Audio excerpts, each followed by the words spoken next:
Yes, is the estate of Mr. Orson Welles. Yes, would it be alright if I were to go back and add color to Citizen Kane? I think everybody has the right to know what color Rosebud was. Don't call you again. Penalty of death. Very good. Thanks for your time. Have a good one. One of the most controversial things that has ever been done to classic films is the adding of color to black and white films, known as colorization. You might be familiar with several films that have been colorized. When it comes to colorizing movies, DVDs tend to have the advantage because you can have both the black and white and color version of a film, be it computer colorization or one of the older, more primitive methods there that they use. But here's the most dangerous game. When I teach this to high schoolers, we watch this version in color. It's just easier for the kids. But they're both here. Whichever one I felt like watching, just pop in the disc and pick the option I wanted to. In a similar vein, here are the two of the Three Stooges colorized DVDs there. These have the option that you can toggle between black and white and color while watching. So you can start with one and then just hit a button on the remote and you can watch, flip it to the other one. So pretty cool stuff, really. Interesting way to watch a classic film, and sometimes a whole new experience to watch it in color. So let's take a look at some of the colorized films that have been released on VHS. And the best place to begin is at the beginning, as the back of the box for this movie, Topper brags, Topper should be on the edge, cutting edge of change, this time heralding the age of colorization as the first completed color version of a classic black and white motion picture. So a firm known as Colorization partnered with Video Treasures and added color to Topper. This was released in 1987. This is a first print VHS copy there for you on the back. They make a big deal about it being in color. And reception to the colorized version of Topper was pretty good.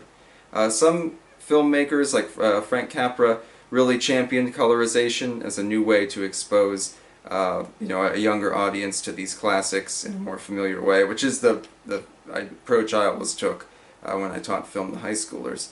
Other people, though, such as John Huston, fought it tooth and nail, claiming that it was wrong, it was changing a vision, that sort of thing. Orson Welles would probably have killed whoever tried to colorize Citizen Kane. I believe it was Ted Turner. Therefore, that led to the little phony baloney I did at the beginning there. But Topper was the first one. I'm not a huge fan of Topper. It's never been a favorite movie of mine. I love Cary Grant, but this isn't his best movie by any means. But it's interesting to see it in color. And that allowed Video Treasures to colorize several other films, most but not all in the public domain. Here's their colorized version of John Wayne's Angel and the Bad Man from 1947. This is a good movie. John Wayne is a gunslinger who's injured, taken in by a Quaker family, and realizes that violence might not always be the answer. Kind of a different part for him, and he does a really good job with it. I like him a lot. Here's the colorized DOA from 1950. Edmund O'Brien ingests some poison, is given just a few hours to live. He figures he might as well track down the people who poisoned him. So it's kind of an action noir there. That's him with Neville Brand on the cover. The plot of this is a completely insane labyrinth of various noir tropes, but Neville Brand is really good as Chester the psychopath. Makes it worth watching. And although almost everybody dies, including Edmund O'Brien because he ingested poison, he does get the vengeance that he seeks. And another from Video Treasures, Advising Consent, the political thriller. I hate the book it's based on by Alan Drury, but the movie's pretty good. Charles Laughton in his last film. I actually like this one better in color than I do in black and white. I think it's a little less stagey than it is in black and white. Henry Fonda as a political nominee, a pawn in a big power game. A lot of big stars in this one. So that was an approach that Video Treasures took. Video Treasures, they did a lot of Laurel and Hardy videos. They released some like Thomas the Tank Engine stuff in the 90s, and they did various classic films. So speaking of Stan and Ollie, here's Laurel and Hardy's Way Out West. one of their most popular films. On the Trail of the Lonesome Pine. Very good comedy. Here it is in color. A lot of Laurel and Hardy stuff was colorized for VHS, and I'm sure some of it for DVD. Maybe not in the United States. When I was growing up, and when I was in my teens in like the early 2000s and stuff, you couldn't really find Laurel and Hardy movies on DVD. They weren't widely available in the United States. So you had to find everything on VHS. So I dug up tapes like this, you know, on eBay or thrift stores as a teenager. Almost every Laurel and Hardy short, sound short that is, and I don't think all 40 of them, but certainly most of them, were colorized, and they were released one per video here by Cabin Fever, excuse me, I can't talk today, Cabin Fever Entertainment. So here are 3 of those. Birthmarks. This is actually licensed through Hallmark, but as it shares the same art style as Cabin Fever, I'm going to assume it's maybe just a subsidiary release, or maybe Hallmark bought out Cabin Fever. I don't really know much about them. Night Owls and County Hospital. So 3 short films in color. A lot of their shorts got colorized. Some of them got colorized and edited at the same time. Maybe that made it easier for the people doing the colorization, give them a shorter film to work with. I don't know. Some of them are okay. Stan and Ollie, I think, make sense to colorize. You know, their films are so timeless and so enjoyable. Someday I'll have to go through my Laurel and Hardy collection. We mentioned John Wayne earlier. Later on, in fact about 1990 or so, Republic Pictures took a large portion of the John Wayne movies they owned and colorized them as part of like a big series. And the ad said, you know, enjoy the Duke in color. You know, films that you've never seen before. So here are 4 of those in that series. Flying Tigers from 1942. I don't remember this one at all. I think I've watched it once. I'll go back and watch that again. Kind of one of his B World War II movies. Here's one that I like much better, Sands of Iwo Jima from 1949. That's considered one of his best dramatic performances. Talks about raising the flag, that sort of thing. Really good stuff there. And it looks great in color, too. The Fighting Kentuckian. Speaking of Stan and Ollie, this team, John Wayne with Oliver Hardy, they have really good chemistry. And although this is kind of an unusual film because it's not really a Western nor is it a frontier drama, just seeing them together and seeing them bounce off each other and act as a comedy team works really well. And from 1948, The Wake of the Red Witch, which is very similar to one of his earlier films. I think it was Reap the Wild Wind, about, you know, shipping and collecting valuables from wrecked ships and that kind of stuff. So I think John Wayne movies make sense to colorize. Again, expose a new generation to them, and most of them turned out pretty good. A couple I mentioned before when I did my CBS Fox watch-through, which might not actually be done because I have a couple I forgot about, so give it some time, I'll go back and tack those on here.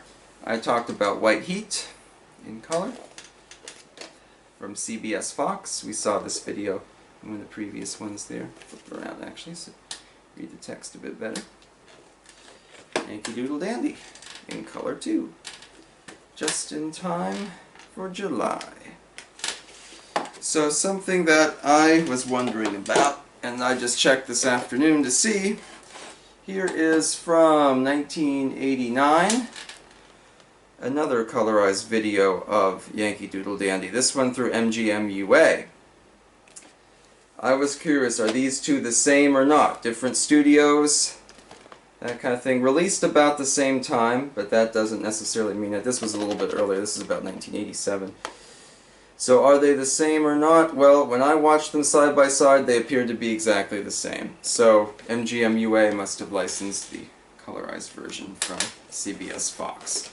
Unless there's a difference later in the film. Again, there's a bit of wiggle room too, because these tapes are so old and the color's washed out and so on, that maybe something started as one shade and kind of degraded into another. So I'm not going to say it's 100% identical, because it might not actually be, but when I viewed them both side by side, about the first 15 minutes, they appear to be the same to me.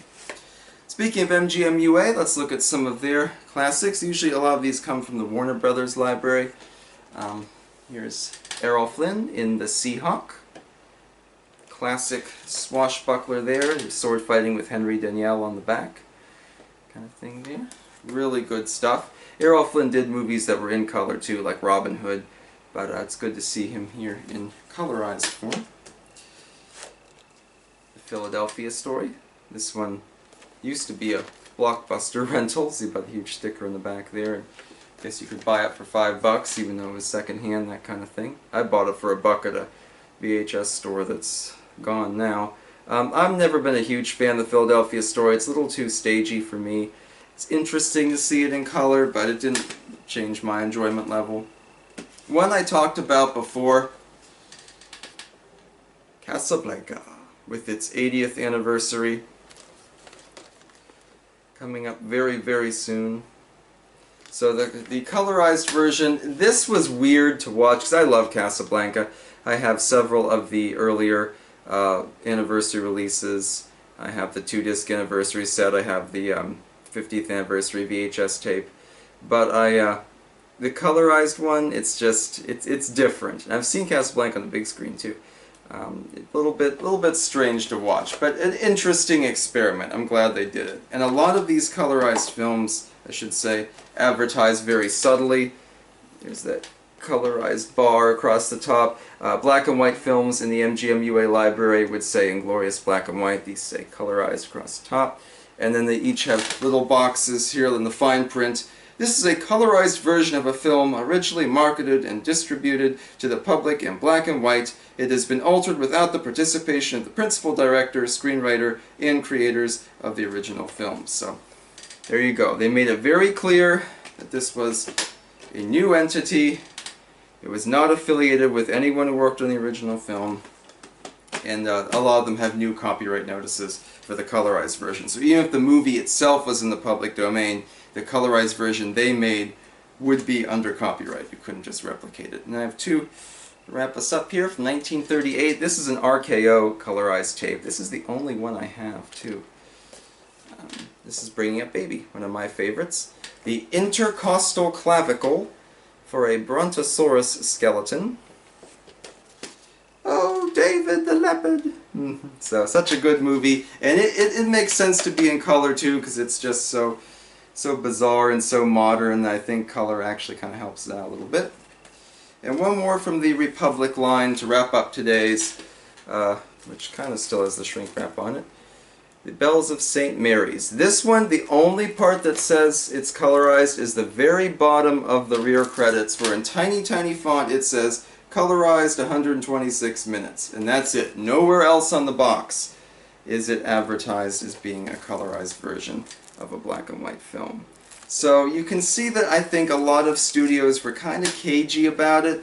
They probably figured, well, you know, it might be interesting for younger viewers, or it might be fun for a big fan of an older film to see it in color and, you know, imagine what it would have been like if that had been how you saw it in theater or something like that. But for the most part, they were kind of playing it close to the hilt. They weren't going to make a big deal about it being in color, because if there were just many people who liked it, there were people who didn't like it.